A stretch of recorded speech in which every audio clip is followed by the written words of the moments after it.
قرآن مجید فرقان حمید میں اللہ تبارک و تعالیٰ نے فرمایا ہے اپنے بندوں کو اپنی عبادت کی طرف توجہ دلائیے، اپنے بندوں کے دلوں میں عبادت کا شوق، ذوق اور نظریہ پیدا فرمایا یا ایھا الناس اعبدوا ربکم الذی خلقکم، اے ایمان والو، اے لوگو، اپنے اس رب کی عبادت کرو جس نے تمہیں پیدا کیا ہے، والذین من قبلکم، اور ان لوگوں کو بھی پیدا کیا ہے جو تم سے پہلے تھے۔ تمہیں عبادت کا نفع یہ ملے گا لعلکم تتقون، کہ تم پرہیزگار ہو جاؤ گے۔ عبادت اس لیے کرو کہ اللہ نے تمہیں پیدا کیا ہے، اور اس لیے کہ تم سے پہلے لوگوں کو بھی اللہ نے پیدا کیا ہے۔ اور پھر ارشاد فرمایا کہ الذی جعل لکم الارض فراشا، وہی رب ہے جس نے تمہارے لیے زمین کو فرش بنایا ہے، والسماء بنا، اور آسمان کو چھت بنایا، وانزل من السماء ماء فاخرج به من الثمرات رزقا لکم، زمین کو فرش بنایا، آسمان کو چھت بنایا، پھر آسمان سے پانی برسایا جس کے ذریعے پھل نکالے، اور وہ بھی کسی اور کے لیے نہیں، رزقا لکم، تمہارے رزق کے لیے، وہ بھی تمہارے رزق کے لیے۔ یہ ساری نعمتیں تمہیں دی ہیں، اب فلا تجعلوا للہ اندادا، اب تم اللہ کے ساتھ کسی کو شریک نہ بناؤ، وانتم تعلمون، اور تم جانتے بھی ہو، تمہیں خبر بھی، تمہیں پتہ ہے کہ عبادت اللہ کی کرنی چاہیے، تمہیں پتہ ہے کہ نماز پڑھنی چاہیے، تم جانتے ہو کہ نوافل ادا کرنی چاہیے، تمہیں پتہ ہے کہ سجدے آنکھیں بند کر کے جھوٹ کی زندگی جی کے، اپنے ساتھ بددیانتی کر کے، دھوکہ دے کے اپنے آپ کو دائیں بائیں اپنے آپ کو کہیں مصروف رکھ کے کچھ وقت ضائع تو کر لیتے ہو، پر تمہیں پتہ تو ہے نا کہ عبادت اللہ کی کرنی، تمہیں اس کی خبر ہے۔ فرمایا اس رب کی، دیکھیں نا، انسان پر اگر کوئی شخص نیکی کر دیتا ہے، احسان کر دیتا ہے، تو انسان اس کے سامنے پھر گردن نہیں اٹھا سکتا، یار یہ میرے مشکل وقت کا دوست ہے، اس نے میرے ساتھ نیکی کی ہے، کبھی بھی گردن نہیں اٹھائے گا، جھکا کے رکھے گا۔ تو اگر عام کوئی نیکی کر دے تو اس کے سامنے انسان کبھی گردن نہیں اٹھاتا، تو جو رب ساری نعمتیں عطا فرمائے، جو کہے کہ تیری تخلیق میں نے کی، تجھ سے پہلوں کو بھی پیدا میں نے کیا، تیرے لیے زمین کا بچھونا بھی میں نے بچھایا، آسمان کی چھت بھی میں نے لگائی، تیرے لیے زمین سے ساری اناج کو، پھل کو، کھیتیوں کو نکالا بھی تیرے لیے، اب تو اس طرح کر کہ تو میری عبادت کر، تو میری بارگاہ میں جھک جا۔ بہت سارے نشے لوگوں کو لگے ہوئے ہوتے ہیں، ہر آدمی کوئی نہ کوئی نشہ کرتا ہے، کوئی دولت کا کرتا ہے، کوئی شہرت کا کرتا ہے، کوئی اپنی تعریف کا نشہ کرتا ہے، دو چار لوگوں سے تعریف سن کے مطمئن ہو جاتا ہے۔ ناراض تو نہیں ہوگی اس جملے سے؟ آپ کرتے ہیں لوگ دولت کا نشہ بھی، یہ جب نقصان ہوتا ہے تو بندے بیمار نہیں ہو جاتے، پیسے ڈوب جاتے ہیں تو لوگ بیمار نہیں ہو جاتے، تو اس کا مطلب یہ ہوتا ہے کہ نشہ ٹوٹ گیا ہے۔ اب بہک ہوئے ہیں نا تھوڑے سے تو کانپتے ہیں، تڑپتے ہیں، پریشان، نشہ ہی اسی طرح ہی کرتا ہے نا، نہیں ملتا تو پریشان ہوتا ہے۔ یہ سارے نشے ہیں، مختلف قسم کا نشہ۔ ہم مانتے نہیں اس بات کو، تسلیم نہیں کرتے، کیونکہ تسلیم کرنا بڑا مشکل کام ہے، اس کے لیے تو بڑی ساری چیزیں جو ہے وہ دبوچ کے اور بڑی سارے رستے پھلانگ کے آنا پڑتا ہے، تو بڑا مشکل ہے ماننا، ورنہ کرتے ہیں ہم، ہمارا مزاج ہے۔ یہ گھومنے پھرنے کا، دنیا دیکھنے کا بھی ایک نشہ ہے، یہ بہت ساری باتیں کرنے کا بھی ایک نشہ ہے، گپ شپ کا بھی ایک نشہ ہے۔ دو چار لوگوں کی جب تک پگڑیاں نہ کھول لیں، بعض لوگوں کو نیند نہیں آتی، یہ غیبت کا، چغلی کا، بددیانتی کا، یہ بھی ایک نشہ ہے۔ اس پر ملا رومی رحمۃ اللہ نے بڑا کلام لکھا ہے، وہ کہتے ہیں مانگ کے کھانے کا بھی نشہ ہے، مانگ کے کھانے کا بھی نشہ ہے۔ وہ کہتے ہیں کہ ایک بھیک مانگنے والی خاتون تھی، تو بادشاہ کے پاس بھیک مانگنے آئی، تو بادشاہ کو پسند آ گئی، اس نے شادی کر لی۔ اب اس کو عادت تھی بھیک مانگ کے کھانے کی، تو وہ کنیزوں سے کہا کرتی تھی کہ فٹافٹ نہ روٹی لے کے آیا کرو، میں 2-3 دفعہ مانگوں تو پھر لایا کرو، کیونکہ ایک نشہ ہے نا، تو میں مانگوں 2-4 دفعہ تو پھر۔ تو انسان بہت سارے نشے کرتا ہے، یہ مانتا نہیں، یہ موبائل، یہ فیس بک، یہ سارے نشے ہی ہیں، اپنی فوٹو لگا لینا، سارا دن اسی کو دیکھتے رہنا۔ اور بڑے بڑے سیانے بندے جو وزادار ہیں، بڑے وزادار لوگ ہیں، لیکن وہ بھی سنجیدگی کے قائل نہیں، اس طرح کے نشوں کا شکار ہیں۔ یہ سارے نشے ہیں جو ہم نے پال لیے۔ ہمارے صوفیاء، ہمارے بزرگ فرماتے ہیں کہ تم اس طرح کرو، اگر سارے نشوں سے بچنا چاہتے ہو تو سجدے کا نشہ شروع کرو، سجدے کا نشہ شروع کرو۔ یہ نا اقبال کہتے ہیں، عطار ہو، رومی ہو، رازی، آپ بات کو سمجھیں، عطار ہو، رومی ہو، رازی ہو، غزالی ہو، کچھ ہاتھ نہیں آتا بے آہ سحر گاہی۔ کہتے ہیں بہت بڑا صوفی ہو جیسے فرید الدین عطار تھے، بہت بڑا تصوف کا امام ہو جیسے امام غزالی تھے، بہت بڑا تفسیر کا استاد ہو جیسے امام رازی ہو، عطار ہو، رومی ہو، رازی ہو، غزالی ہو، پر کچھ ہاتھ نہیں آتا بے آہ سحر گاہی۔ اگر سویرے اٹھ کے روتا نہیں نا اللہ کی بارگاہ میں، اگر تہجد نہیں نہ پڑھتا، تو کچھ ہاتھ نہیں آتا بے آہ سحر گاہی، پھر اس کو کوئی چیز نصیب ہے۔ میری بات کی سمجھ آ رہی ہے آپ حضرات؟ جب تک آپ سویرے نہیں اٹھتے، آپ اللہ اللہ نہیں کرتے، آپ کو نوافل کا چسکا نہیں، عبادت کا مزہ نہیں، فرمایا میری عبادت کرو، یہ شوق پیدا کرو، میں نے تمہیں پیدا کیا ہے۔ ہم لوگوں کے نشے، مختلف نشے، بڑا عجیب رنگ ہے۔ محفل کی صدارت کرنے والے بڑے پیر صاحب، بڑے القابات، بیچ میں سے بندہ تلاش کرنے سے بھی نہیں ملتا، اتنے بڑے لقب ہیں اس کے، لیکن وہ سج سنور کے 2.5 گھنٹے بیٹھا رہا محفل میں، اور نماز کا وقت آیا تو اس نے مختصر سی پڑھی، وہ نکل گیا، وہ ہلکے سے سجدے کیے۔ اتنا بڑا عشق رسول نعت کا، ہو کیا بات ہے، اور عشق رسول کا بہت بڑا پیغام پر، بہت بڑا مبلغ، اور بیچارہ سمجھ ہی نہیں سکا کہ اللہ کے رسول نے فرمایا تو نماز پڑھ میری آنکھیں ٹھنڈی ہو جائیں گی۔ تو یہ نشے کے عادی تو ہیں پر حقیقت کے قائل نہیں ہیں۔ یہ بس ٹھیک ہے، خوابوں کی دنیا میں لوگ زندہ ہیں، پر جن کو یہ جو نشہ تھا نا عبادت کا، یہ میرے رسول پاک کی چاہت ہے، یہ میرے نبی کریم علیہ السلام کی۔ آپ دیکھیں نا، حضور مہینوں جا کے غار حرا میں بیٹھتے، کیا وہاں تبلیغ کرتے تھے، کوئی کتاب لکھتے تھے؟ رسول کریم علیہ السلام مہینہ رہتے غار حرا میں، کوئی نہ مجھے دیکھے، کوئی نہ مجھے ملے، حضور یہاں کیا ہے؟ فرمایا میں اپنے رب کی عبادت کروں گا۔ نبی کریم علیہ السلام نے سجدوں کے ساتھ پتھروں اور پہاڑوں کو آباد کر دیا، سجدوں کے ساتھ۔ آپ کا سجدہ آپ کو بہت ساری چیزوں سے چھڑا لیتا ہے، یہ بہت ساری جگہوں سے جھکنے سے بچا لیتا ہے۔ صوفیاء، اولیاء یہ کیا کرتے تھے؟ یہ سجدے کا ذوق ہی تو پیدا کرتے تھے، سجدے کا ذوق۔ شاہ عبدالعزیز دباغ رحمۃ اللہ تعالیٰ علیہ اپنے مریدوں سے فرمایا کرتے تھے کہ اگر تم پکے نمازی بن جاؤ نا، تہجد گزار ہو جاؤ، تو میرے پاس آنا جانا چھوڑ دینا۔ عرض کی حضور کیوں؟ فرمایا میں تمہارے اور رب رسول کے راستے میں رکاوٹ نہیں بننا چاہتا، اور میرا مقصود ہے تمہیں وہاں تک پہنچانا۔ جب پہنچ گئے تو پھر میری ضرورت ختم ہو گئی۔ ہاں کبھی وسوس آئے، شک پیدا ہو، تکلیف ہو تو آنا، ورنہ میں نہیں چاہتا کہ میں رکاوٹ بنا رہا ہوں۔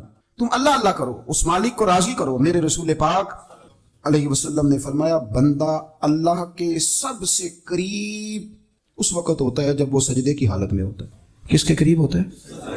اللہ کے سب سے قریب ہوتا ہے، وہ بڑا نیڑے ہے رب کے، بڑا قریب ہے، اس لیے کہ وہ حالت ہے سجدہ میں۔ وہ جب سجدے کرتا ہے نا، اس کی بارگاہ میں جب جھک جاتا ہے، آپ ذرا سجدے کی کیفیت دیکھیں نا، زبان بھی یہاں ہے، آنکھ بھی یہاں ہے، کان بھی، عقل بھی ساری، اس نے سارا کچھ رکھ دیا سجدے میں۔ آپ وہ کبھی پیچھے جائیں تو دیہاتوں میں کہا جاتا تھا ناک سے نکیریں نکالو، بہت بڑی سزا ہوتی تھی نا، ناک سے نکیریں نکالو، بڑی سزا ہوتی تھی۔ تو اس نے کہا مالک مجھے کسی نے کہا نہیں، پر دیکھنا میں نے رکھ دی ساری عقل سجدے میں، اور رکھ کے کہا کیا؟ سبحان ربی یا اللہ، اللہ میں پست ہوں تو اعلیٰ ہے، اللہ تو میرا رب ہے اور تو سب سے اعلیٰ۔ اتنا، اور فرمایا جب یہ اس کیفیت میں ہوتا ہے تو پھر یہ اپنے رب کے قریب ہوتا ہے۔ کثرت عبادت، نوافل۔ ہمارے ہاں عمرے کی قرآن اندازی محفلوں پہ ہونے لگ گئی ہے، حالانکہ حدیث سے ثابت نہیں۔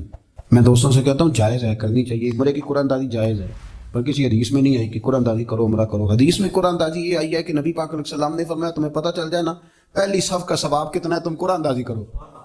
عمرے کی قرآن اندازی کا تو پوسٹر چھپتا ہے، تو یہ والی قرآن اندازی کب ہونی ہے؟ ہونی چاہیے کہ نہیں؟ حضور نے فرمایا تمہیں پتہ چلے کہ اس کا ثواب کتنا، تو تم قرآن اندازی کرو، تم قرآن ڈالو۔ جب آپ نماز پڑھ رہے ہوتے ہیں، جب آپ کا مصلی آباد ہوتا ہے، صلاح الدین ایوبی، ایک بزرگ سے ملاقات ہو گئی، بیت المقدس پر قبضہ تھا عیسائیوں کا، تو صلاح الدین بڑے پریشان تھے۔ وہ بابا جی کہنے لگے پتر کیا ہوا؟ کہنے لگے حضور پتہ چلا ہے دشمن کے 2 بحری بیڑے اسلحہ لے کے آ رہے ہیں، مسلمان پہلے ہی کمزور ہیں، اور اب اگر 2 بحری بیڑے اور آ گئے تو حضور مسئلہ بن جائے گا۔ تو میں پریشان ہوں کہ کس طرح یہ کم مسئلے والی ہماری فوج ہے کیسے مقابلہ کرے گی۔ تو بابا جی کہنے لگے پتر اس طرح کرنا، آج رات تو بھی دعا کرنا اور میں بھی کروں گا، تو بھی دعا کرنا، آپ ناراض نہ ہونا، ہم تو پیروں والے ہیں، ہم تو پیروں کے نوکر غلام ہیں، ہمارا تو گزرا ہی نہیں، ہمیں تو ملتا ہے سارا کچھ وہاں سے۔ پر میرا سوال یہ ہے کہ تعویذ لینے جاتے ہو نفل کیوں نہیں پڑھتے، رات اللہ اللہ کیوں نہیں کرتے؟ یہ بھی تو ہمارے بزرگوں کا ہی طریقہ ہے، انہوں نے تو ہمیں سکھایا ہے۔ صلاح الدین ایوبی سے بزرگوں نے کہا کہ رات آج نا اللہ اللہ کرنا، تو میں تیرے لیے دعا کروں گا، تو بھی دعا کرنا۔ تو بندہ جب دکھی ہوتا ہے تو سجدہ کرتا ہے، تو پھر ہی تو مصلی بھیگ جاتا ہے، پھر ہی تو مزہ آتا ہے۔ سکھی بندہ تو کعبے جا کے نہیں روتا، دکھی تھے، تکلیف تھی، تو سر رکھا سجدے میں تو تڑپ گئے۔ اور وہ بابا جی کہتے ہیں میں مسجد آیا تو صلاح الدین چیخے مار کے رو رہا تھا اور کہہ رہا تھا مالک میں کوئی اپنی شان کے لیے تو نہیں نہ لڑ رہا، اللہ کو میں کوئی قبضوں کے لیے تو نہیں لڑ رہا، مالک تیرے لیے لڑ رہا ہوں، مجھے بے آبرو نہ کرنا، میری مدد فرمانا۔ کہتے ہیں میں آیا تھا کہ مسجد میں دعا کروں گا، پر صلاح الدین ایوبی کو روتے دیکھا تو میں لوٹ گیا۔ تو سویرے صلاح الدین ملے تو بڑے خوش تھے، میں نے کہا پتر کیا ہوا؟ کہنے لگے حضور وہ بحری بیڑے 2 آ رہے تھے نا اسلحہ لے کے، دونوں ڈوب گئے پانی میں ڈوب گئے۔ تو بابا جی کہنے لگے صلاح الدین وہ پانی میں نہیں ڈوبے، وہ تیرے آنسوؤں میں ڈوب گئے، وہ غرق ہو گئے، وہ جو تو نے مصلی بات کیا تو وہ تیرے آنسوؤں میں ڈوب گئے، وہ غرق ہو گئے، وہ تباہ اتنے قیمتی تھے تیرے آنسو کے بہا لے گئے دشمن کے بحری بیڑوں کو۔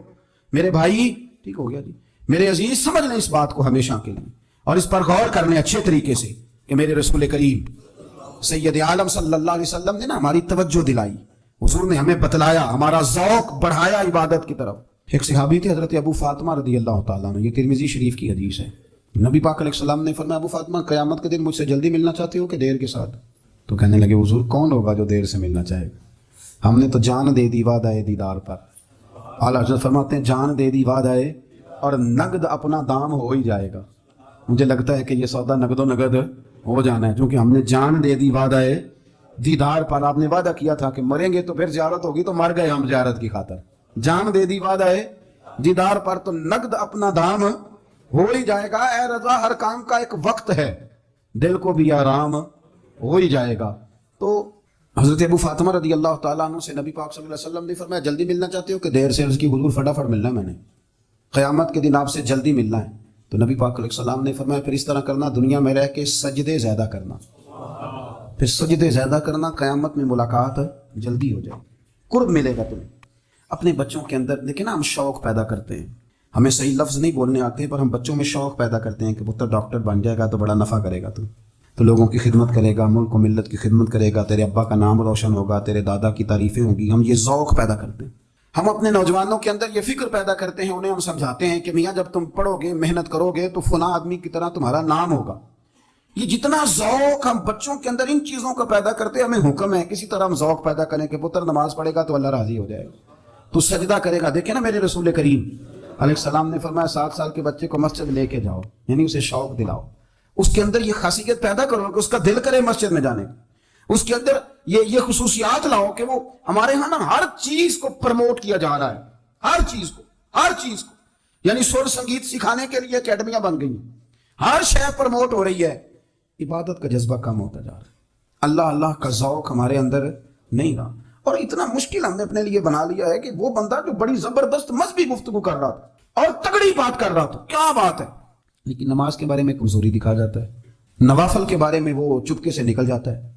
امام احمد بن حنبل رحمۃ اللہ تعالیٰ علیہ، مسند امام احمد بن حنبل 14 جلدوں میں ہے مارکیٹ میں، اور مجھے تو خیر پسند ہی پڑی ہے، میں نے تو کئی دفعہ پڑھی ہے۔ اور کیا بات ہے امام احمد بن حنبل کی، کیسے تگڑے قسم کے محدث تھے، اور اللہ نے کتنا انہیں اعزاز عطا فرمایا ہوا تھا۔ یہ کوڑے بھی کھاتے تھے دین کی خاطر، سارا کرتا لہو سے بھر بھی جایا کرتا تھا، بڑا اعزاز والا شخص تھے، بڑے اعزاز والے۔ حدیثیں جمع کرنا، حدیثیں لکھنا، حدیث پڑھانا، سارا دن رہتے تھے۔ کہہ سکتے تھے کہ میں کر تو رہا ہوں کام، اور حدیث بھی موجود ہے کہ عالم عابد سے افضل ہوتا ہے، پر اس کے باوجود امام احمد بن حنبل رحمۃ اللہ علیہ 300 نفل فرض نمازوں کے علاوہ پڑھا کرتے تھے، 300 نوافل روز پڑھا کرتے تھے۔ ان کے بیٹے نے کہا ابا جی مکان خریدنا ہے تو جگہ کہاں کر کے لوں، بہت ساری آبادیاں، تو فرمایا پتر وہاں لینا جہاں مسجد قریب ہو۔ میرے رسول کریم سید عالم صلی اللہ علیہ وسلم اتنا پسند کرتے مسجد کو، اتنا پسند کرتے نماز کو، کہ رسول کریم صلی اللہ علیہ وسلم تہجد کی نماز بھی پڑھتے، پھر حضور فجر کی نماز بھی پڑھتے، نبی پاک وتر کو الگ کر کے پڑھتے، عشاء کے ساتھ نہیں پڑھتے۔ یہ تو ہم اس لیے اجازت دی ہمارے بزرگوں نے کہ بعد میں اٹھے گا کون علیحدہ وتر پڑھنے کے لیے، عشاء کے ساتھ پڑھ لے۔ وتر پڑھتے، تہجد پڑھتے، فجر پڑھتے، اشراق پڑھتے، چاشت پڑھتے، مغرب کی نماز کے بعد 6 رکعت اوابین پڑھتے، پھر رات کو صلاۃ اللیل پڑھتے۔ سیدہ عائشہ صدیقہ کہتی ہیں زمانہ سو جاتا اور میرے رسول مصلی بچھا کے کھڑے ہو جاتے۔ او یار کھیتی باڑی کر کے نہیں، محنت مزدوری کر کے نہیں، جناب عائشہ کہتی ہیں میں یہ بھی دیکھتی کہ حضور ایک آیت شروع کرتے تو ساری رات اسی کو پڑھتے، اور میری نظر جاتی تو قدم مبارک پہ ورم آ جاتا۔ یار نماز پڑھ کے اتنی مشقت کر کے، اتنی جد و جہد کر کے ورم آ گیا، یا رسول اللہ اتنی محنت کیوں کرتے ہو؟ فرمایا افلا اکون عبدا شکورا، کیا میں اپنے رب کا شکر گزار بندہ نہ بنوں؟ صحابہ کا ذوق عبادتوں کا، ریاضتوں کا، تلاوتوں کا، طبیعت ان کی، وہ ایک دوسرے کو، حضرت مولا علی شیر خدا کرم اللہ تعالیٰ وجہ الکریم کے زمانے میں روم کے بادشاہ نے کہا یار یہ مسلمانوں کا پتہ تو کرو، یہ آخر کیوں اتنے زیادہ مجاہد ہیں؟ اس زمانے میں جاسوس بھیجنے کا مزاج تھا، اب تو جاسوس پکڑا جاتا ہے، اب تو جاسوس ہو، اور جاسوسی کا شوق ویسے آج بھی ہے۔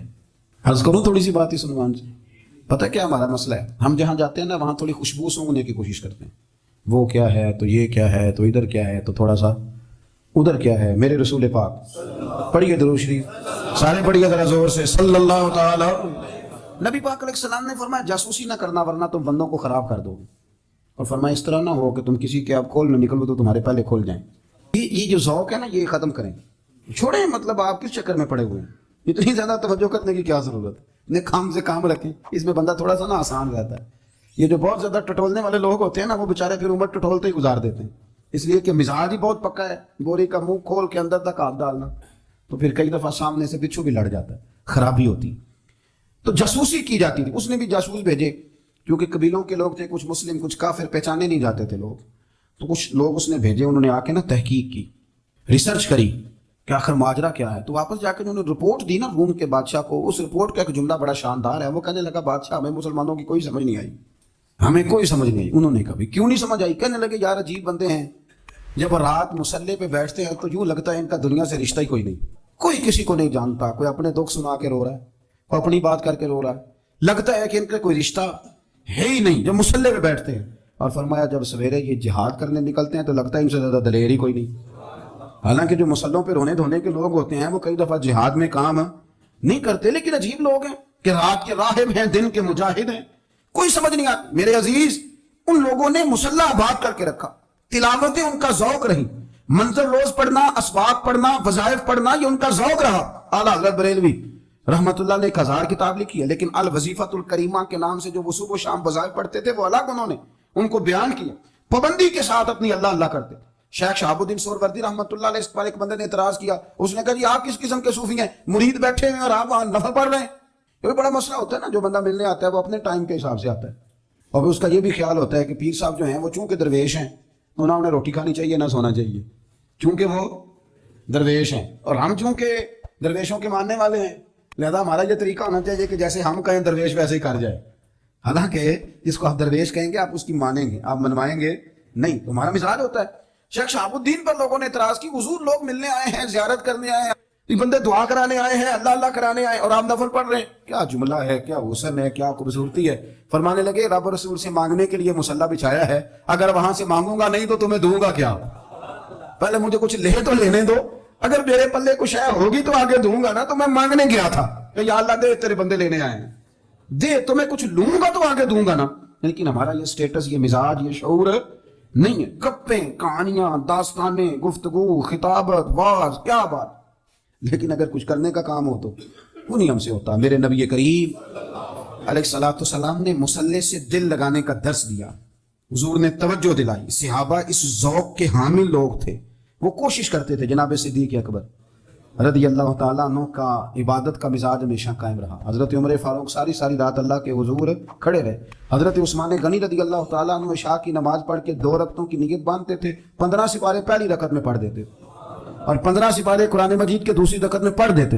آپ نے نا حضرت عمر فاروق کے وصال کے بعد ان کی ایک بیوہ سے نکاح کیا، حضرت عثمان غنی نے نکاح کیا۔ وہ خاتون آپ کے نکاح میں آئی تو عرض کرنے لگی امیر المومنین میرے لیے اعزاز تو بہت ہے کہ میں امیر المومنین کی بیوہ تھی تو امیر المومنین کی منکوحہ ہو گئی ہوں، لیکن حضور نہ تو میں جوان ہوں کہ میرے اندر رغبت ہوتی اور نہ میں اب اس قابل ہوں کہ کوئی خدمت کر سکوں، میرے ساتھ نکاح کی وجہ کیا بنی؟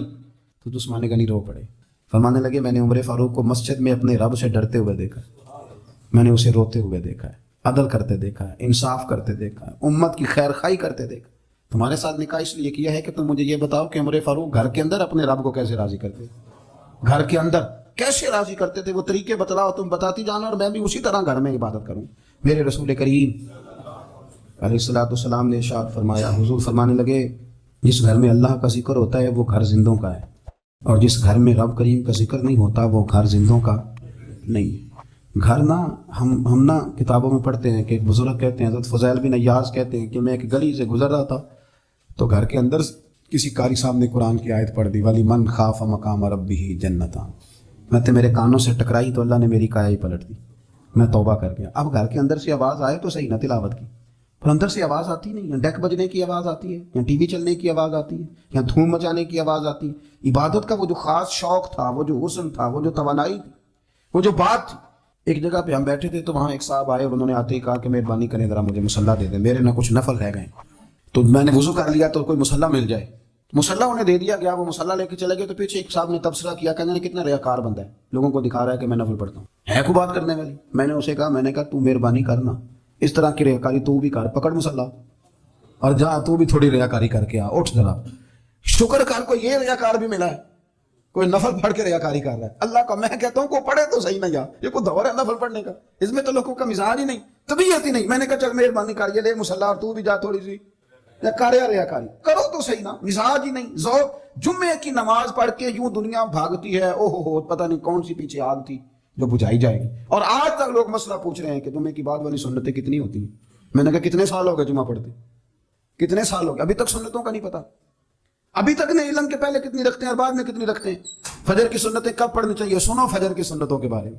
میرے رسول کریم سید عالم صلی اللہ تعالیٰ علیہ وسلم سے ایک صحابی نے پوچھا تھا حضور میری فجر کی سنتیں رہ گئیں یا رہ جاتی ہیں تو حکم کیا ہے؟ کیا انداز ہے حضور کا؟ بخاری مسلم کے لفظ سنو، حضور سید عالم صلی اللہ علیہ وسلم فرمانے لگے، اس نے کیا پوچھا تھا؟ حضور جواب کیا دیتے؟ فرمایا فجر کی سنتیں کبھی نہ چھوڑنا، فجر کی پہلی 2 سنتیں کبھی نہ چھوڑنا۔ یا رسول اللہ صلی اللہ تعالیٰ علیہ وسلم میری رہ گئی یا رہ جاتی ہیں؟ فرمایا فجر کی 2 سنتیں نہ چھوڑنا، فرمایا فجر کی پہلی 2 سنتیں مجھے دنیا اور دنیا کے اندر جو کچھ ہے وہ سب سے زیادہ پیاری ہے۔ فجر کی 2 سنتیں دنیا اور دنیا میں جو کچھ ہے مجھے وہ سب سے زیادہ پیاری ہیں، اس لیے فجر کی سنتیں نہ چھوڑنا۔ اپنا ذوق، اپنی طبیعت، ہم نے نا ذوق غلط بنا لیا ہے۔ اگر 20 بندے کہہ بھی دیں گے تو نے بڑی شاندار تلاوت کیا تو کیا اس سے بنے گا؟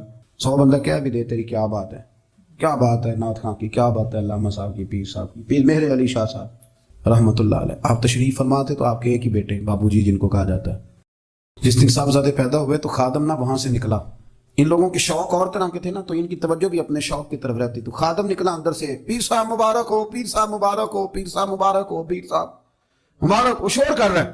تو پیر صاحب کو وجد ہو گیا، اللہ اکبر اللہ اکبر اللہ، وہ کیا ہوا، کس بات کی مبارک دے رہے ہو؟ عرض کی حضور اللہ نے بیٹا دیا ہے۔ تو آپ فرمانے لگے اچھا حضور آپ کیا ہوا، آپ تو پریشان ہو گئے۔ فرمانے لگے جب تو نے 3 دفعہ کہا نا مہر علی کو مبارک ہو تو میں سمجھا تھا شاید تجھے کسی نے بتا دیا ہے کہ مہر علی سے اللہ راضی ہو گیا۔ میں سمجھا تھا کہ شاید تو یہ خبر لے کے آیا ہے کہ کسی نے بتایا ہے کہ مجھے آج خبر ملی ہے کہ مہر علی سے رب اچھا پتر ہوا ہے، الحمدللہ اللہ کا شکر ہے، پر میرے لیے مبارک کا دن وہ ہوگا جب میرا رب کہے گا کہ میں مہر علی سے راضی ہوں، میرے محبوب کہیں گے کہ میں مہر علی سے۔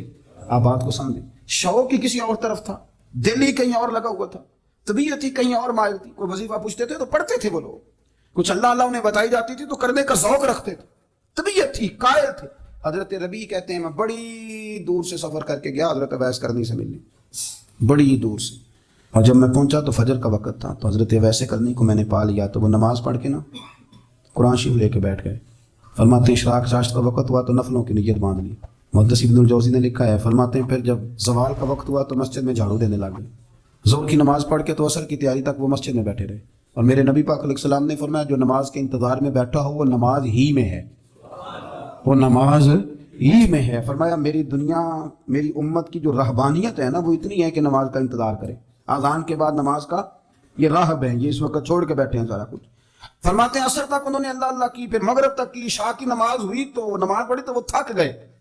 اب مجھے وہ فارغ ہوں مصلی چھوڑے تو میں ملاقات کروں نا، یہ آپ حیران نہ ہو کہ اتنی دیر بندہ کیسے اللہ اللہ کر، ہم نے کی نہیں نا اس لیے ہم پریشان ہیں۔ جو عادی ہوتے ہیں وہ کر بھی لیتے ہیں، وہ یہ کام ہے۔ میری بات کی سمجھ آ رہی ہے؟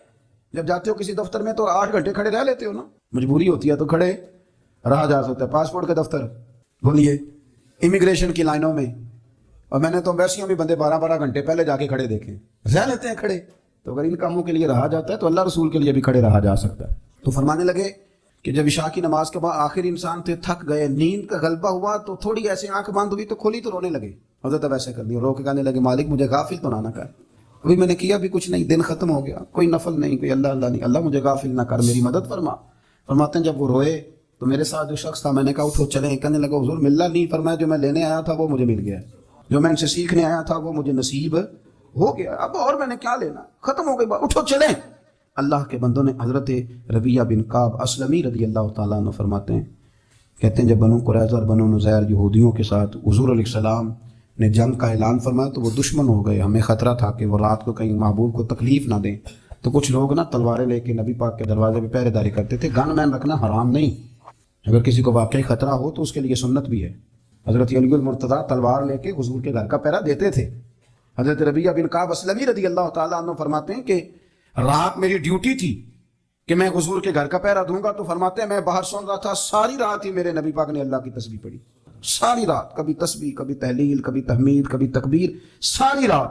فرماتے ہیں ساری رات حضور پڑھتے رہے اور ساری رات ہی میں سنتا رہا، مجھے اونگ آ گئی، میری آنکھ لگ گئی، حضور ابھی پڑھ رہے، میں تھک کے سو گیا، اور فرماتے ہیں جب میری آنکھ دوبارہ سے کھلی تو میرے کانوں میں پھر کوئی چیز گونجی تو میں نے کان لگایا تو میرے حبیب ابھی بھی اللہ کو یاد کر رہے، ساری رات حضور رب کی عبادت کرتے، اسی لیے تو کہا یا ایھا المزمل قم اللیل الا قلیلا، حبیب ساری رات تو نہ جاگا کر، تھوڑا آرام بھی کر لیا کر۔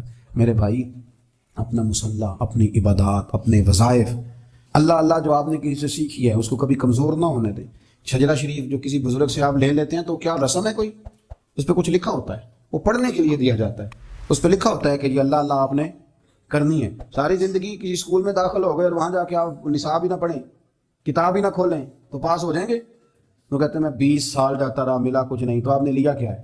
ایک اتنی سی کتاب تھی، اس کو تو کھول کے آپ دیکھ نہیں سکے، اس کے وظائف تک تو رسائی نہ ہوئی، اس لیے کہ اللہ کرنا مشکل ہے اور تصویر کھنچانا یہ آسان کام ہے۔ تو جو آسان ہے اس طرف ہماری توجہ لگی رہتی ہے اور جو مشکل ہے اس طرف ہم ذوق پیدا نہیں کرتے۔ یا ایھا الناس اعبدوا ربکم الذی خلقکم والذین من قبلکم لعلکم تتقون، اے لوگو اس رب کی عبادت کرو جس نے تمہیں پیدا کیا اور تم سے پہلوں کو پیدا کیا، اس لیے عبادت کرو کہ تم پرہیزگار ہو جاؤ گے۔ مالک سمجھنے کی توفیق عطا فرمائے۔ دلائل النبوہ میں امام بہقی نے ایک حدیث نقل کی ہے، حضرت انس بن مالک رضی اللہ تعالیٰ عنہ بیان فرماتے ہیں، کہتے ہیں ہم لوگ نا تبوک میں موجود تھے تو نبی پاک صلی اللہ علیہ وسلم کے حجرہ نور میں مجھے بہت زیادہ روشنی نظر آئی، میں وہاں حاضر ہوا تو میں نے عرض کی یا رسول اللہ تھوڑی دیر پہلے یہاں میں نے بڑا نور دیکھا ہے، تو حضور علیہ السلام نے فرمایا جبریل امین علیہ السلام مدینہ شریف آئے تھے تو وہ مجھ سے مل کے گئے ہیں، یہاں سے ہو کے گئے ہیں۔ یا رسول اللہ حضرت جبریل مدینہ شریف؟ نبی پاک علیہ السلام نے فرمایا مدینے میرے ایک غلام کا انتقال ہو گیا، حضرت معاویہ بن معاویہ المزنی رضی اللہ تعالیٰ، ایک تو حضرت امیر معاویہ ہے نا، یہ حضرت معاویہ بن معاویہ المزنی رضی اللہ تعالیٰ عنہ، فرمایا ان کا انتقال ہو گیا ہے تو حضرت جبریل امین آئے تھے اور عرض کر رہے تھے کہ یا رسول اللہ رب کریم نے 70,000 فرشتے کو ان کے جنازے میں بھیجا ہے، 70,000 فرشتہ جنازے میں آیا ہے۔ تو حضور فرماتے ہیں میں نے جبریل امین سے پوچھا کہ وہ کیا عمل کرتے تھے جس کے سبب سے 70,000 فرشتہ جنازہ پڑھنے آیا ہے؟ تو حضرت جبریل امین علیہ السلام عرض کرنے لگے یا رسول اللہ اسے سورہ اخلاص سے بڑا پیار تھا، سب کو آتی ہے نا قل هو اللہ احد، سورہ اخلاص سے بڑا پیار تھا اور وہ ہر وقت پڑھتا رہتا تھا، تو اس سورت کی برکت سے اللہ تبارک و تعالیٰ نے ان کے لیے 70,000 فرشتہ بھیجا ہے جو جنازہ پڑھنے آیا ہے۔ تو کام تو کوئی ایسا کرے نا، میرے مرنے پہ ہر سو شور مچ جائے گا دیکھو گے، کہنے الوداع سرکار خود تشریف لائیں گے۔ اور میاں صاحب فرمانے لگے بعد مرندے مکھڑا میرا ہو جاوے جے تازہ، بعد مرندے مکھڑا میرا ہو جاوے جے تازہ، پھر سمجھ لینا محبوب میرے نے آن پڑیا جنازہ۔ اعمال ایسے کریں آخرت کے لیے، مرنے کے لیے، اس کا خوف طاری کرنے کی بجائے اس کی تیاری کریں۔ مسلمان اعصابی طور پر، ذہنی طور پر، نفسیاتی طور پر ایک طاقتور قوم ہے۔ مسلمان وہ قوم ہے جو مرعوب نہیں ہوتی، یہ روب دکھاتی ہے، روب۔ ہم وہ لوگ ہیں کہ جن کے اکابرین سوئے بھی ہوتے تھے، نہ سوئے ہوتے تھے حضرت عمر، لیکن ان کو سوئے ہوئے دیکھ کر بھی لوگ کانپا کرتے تھے، اس لیے کہ شیر تو شیر ہی ہوتا ہے نا، وہ سویا ہو تو پھر بھی شیر ہی۔ تو میں کچھ عرصے سے اس کمی کو بڑی شدت سے محسوس کرتا ہوں کہ لوگ، یعنی کوئی شخص بھی ملتا ہے تو وہ اس لہجے میں بات کرتا ہے کہ اسے مظلوم مان لیا جائے، قابل رحم مان لیا جائے، اس کی مدد کی جائے، اس پر توجہ کی جائے۔ یہ مسلمان کی شان نہیں۔ آپ سورہ بقرہ پڑھیں گے تو قرآن مجید اصحاب صفہ کی شان بیان کرتا ہے کہ انہیں بڑی حاجت ہے، بڑے ضرورت مند ہیں۔ وہ لوگ تھے جو کئی دنوں تک روٹی نہیں کھاتے تھے، لیکن رب فرماتا ہے کہ میرے محبوب کے مدرسے کے ان طالب علموں کو جو دیکھے گا اسے محسوس ہوگا کہ یہ تو بڑے امیر لوگ ہیں۔ کیوں محسوس ہوگا؟ لا یسألون الناس الحافا، یہ لوگوں سے لپٹ کر سوال نہیں کرتے، کشکول طلب نہیں دراز کرتے، یہ اپنے پردے کو قائم رکھتے ہیں۔ خودداری، عزت نفس، وقار، خودی ہمارے ہاں تیزی سے ان چیزوں کا آج جو ہے وہ یوں محسوس ہوتا ہے جیسے قحط ہو گیا ہے۔ اللہ ماشاءاللہ آپ کے زخم دکھانے سے کوئی بھی آپ کا زخم نہیں بھرے گا، بلکہ میں نے تو یہ دیکھا ہے اپنی زندگی میں کہ اچھا بھلے تعلقات چل رہے ہوتے ہیں، آپ کو ذرا ضرورت پڑ جائے تو سامنے والا آنکھیں پھیر لیتا ہے، اسی وقت اس کا ماحول اور اس کے حالات خراب ہو جاتے ہیں۔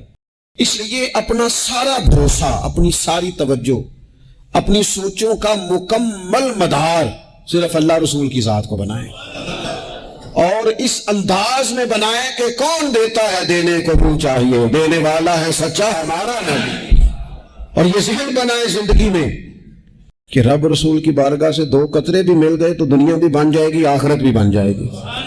اس لیے ادھر ادھر دیکھنا تھوڑا کم کریں۔ اور بالخصوص آج اپیل کروں گا، استاد اپنے شاگردوں کو، پیر اپنے مریدوں کو، باپ اپنی اولاد کو بڑی بڑی باتوں کا سبق پڑھائے، بڑی بڑی باتوں۔ اقبال نے شکوہ کیا، اقبال کہنے لگے شکایت ہے مجھے یا رب خدا بندان مکتب سے۔ یہ جو انہیں کہتے ہیں کہ جناب پڑھ جاؤ گے تو روٹی اچھی ملے گی، یہ انہیں کہتے ہیں پڑھ جاؤ گے تو کار میں بیٹھو گے، پڑھ جاؤ گے تو کوٹھی بنا لو گے، یہ کیا سبق پڑھا رہے ہیں بھلا؟ ان کو تو تم بڑے بڑے باتیں بتاؤ، انہیں کہو پڑھو گے تو دنیا میں حضور کے دین کا انقلاب برپا کرو گے۔ تم ان کہو کہ تم پڑھو گے تو تم ایک پورا ملک چلاؤ گے، تم انقلاب برپا کرو گے۔ اٹھ باندھ کمر کیوں ڈرتا ہے، پھر دیکھو خدا کیا کرتا ہے۔ اقبال کہنے لگے یہ تم کیا سبق پڑھا رہے ہو کہ روٹی صحیح مل جائے گی، چندہ اکٹھا کرنے کا طریقہ آ جائے گا؟ کہنے لگے شکایت ہے مجھے یا رب خدا بندان مکتب سے۔ سبق شاہی ہے اور بچوں کو دے رہے ہیں خاک بازی کا۔ اڑنے والی تعلیم تھی اور یہ انہیں رینگنے کا سبق پڑھا رہے ہیں۔ تگڑی تگڑی باتیں بچوں کو سکھاؤ، تگڑی تگڑی۔ یہ پھر سارے نہ ڈھونڈتے پھریں کہ وہ فلانا جو ہے نا چاچا امیر ہے تو ماموں امیر ہے تو فلانی خالہ باہر ہے تو فلانا ذرا مہربانی۔ کوئی بھی نہیں مہربانی کرتا، مہربانی جب بھی کرتا ہے یا خدا کرتا ہے یا مدینے والے محمد مصطفیٰ کرتا ہے۔ اپنی توجہات کبھی بچوں کو دیکھیں۔ حضرت لقمان اپنے بیٹے کو کیا کہتے ہیں؟ کہتے ہیں یا بنی اقم الصلاۃ وامر بالمعروف وانہی عن المنکر۔ حضرت لقمان اپنے بیٹے کو سمجھاتے ہیں، کہتے ہیں اے بیٹا نماز قائم کرنا، لوگوں کو بھلائی کا حکم دینا، برائی سے منع کرنا، وَاصْبِرْ عَلَىٰ مَا أَصَابَكَ، اور جب مصیبت پہنچے تو صبر کرنا، ادھر ادھر رونا دھونا نہ کرنا۔ نماز پڑھنا، بھلائی کا حکم دینا، برائی سے منع کرنا، اور اگر کوئی مصیبت پہنچے تو اس پر صبر کرنا۔ کتنے کام ہو گئے؟ 4۔ ایک نماز پڑھنی ہے، ایک بھلائی کا حکم دینا ہے لوگوں کو، ایک برائی سے، اور اگر کوئی مشکل آئے تو کیا کرنا ہے؟ ان ذالک من عزم الامور۔ فرمایا بیٹا یہ بڑی ہمت والے کام ہیں، ہمت والے کام کرنا، ہمت والے۔ طاقتیں اپنی قائم رکھنا، کمزور نہ پڑنا، لوگ تمہارے آنسو نہ دیکھیں، کوئی تمہیں تڑپتا نہ دیکھے۔ چھوٹا چھوٹا زخم لے کر لوگ سگنل پہ کھڑے، چھوٹی چھوٹی مجبوریاں لے کر لوگ مانگنے کے لیے دروازوں پر کھڑے ہیں۔ امت مسلمہ کا یہ مزاج نہیں، یہ وقار نہیں، یہ انداز نہیں۔ ہم تو بانٹنے والے لوگ، چلے مشکل آ جاتی ہے، زندگی میں ضروریات پڑ جاتی ہیں، قرضہ صحابہ بھی لے لیا کرتے تھے، لیکن یہ جو لہجے آج ہم نے اختیار کر لیے، کمزور ہو جانا، کچا پڑ جانا، غریبی کا رونا، یہ انداز اہل ایمان کا۔ بچوں کو طاقتور ہونا چاہیے۔ میرے نبی کریم صلی اللہ تعالی علیہ وآلہ وسلم نے نا ارشاد فرمایا، ایسا نہیں ہے کہ کوئی بندہ کمزور ہے تو وہ ناپسندیدہ ہے، یہ نہیں فرمایا کہ جو بزدل ہے تو وہ بڑا کوئی کٹا ہوا آدمی ہے، لیکن حضور فرماتے ہیں، صحیح مسلم میں حدیث موجود ہے، حضور فرمانے لگے طاقتور مسلمان نا اللہ کی نظر میں بزدل مسلمان سے زیادہ پیارا ہے۔ طاقتور ہے نا، اس کی شان زیادہ ہے۔ یہ جو با ہمت ہے، با حوصلہ ہے، جس کے اعصاب مضبوط ہیں، یہ رب کریم کی بارگاہ میں باوقار ہے، اللہ کے حضور اس کی قدر ہے۔